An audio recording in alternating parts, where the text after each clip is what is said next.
If you talk all the time, you'll never hear what anybody else has to say. And therefore, all you'll have to talk about is your own conversation.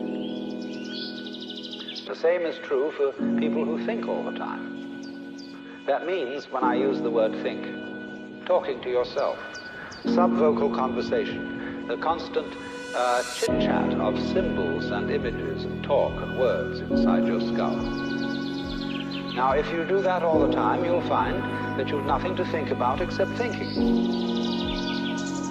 And just as you have to stop talking to hear what others have to say, you have to stop thinking to find out what life is about. And the moment you stop thinking, you become into immediate contact with the unspeakable world.